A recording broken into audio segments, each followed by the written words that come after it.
So that night I was quickly dispatched to Naples, Florida, that evening to assist the family of a young crew chief who was killed.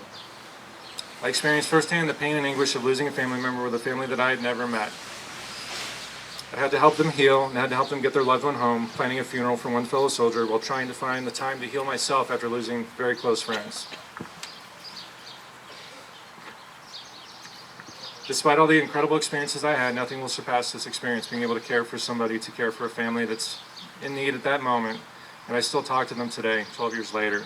They've become our family now, and I will forever remain connected to them, and will always connect them back to our organization. I enjoyed my 20-year career. I think about my friends and colleagues who are still out there right now at this moment, serving and flying complex missions around the world. I think about every soldier, sailor, airman, Marine, and Coast Guard sailor serving and protecting our nation 24/7, 365 days a year. Please keep them in your prayers, for the work that they do will continue to be challenging, dangerous, and stressful.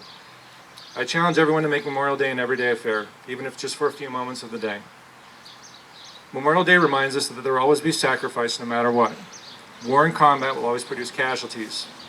I will tell you that I do not expect anyone to thank me or any other living veteran for our service on this day of remembrance.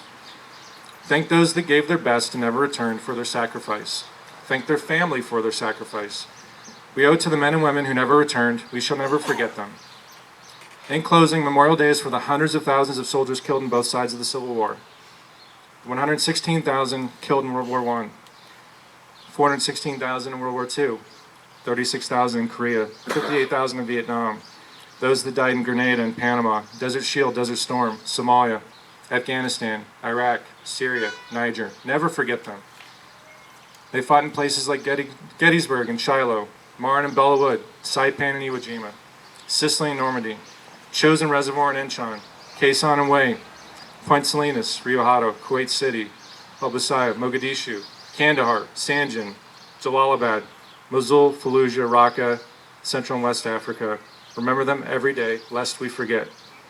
So I ask that you go and enjoy the day and reflect and remember those that paid the ultimate sacrifice. Spend time with your friends and family on this beautiful day.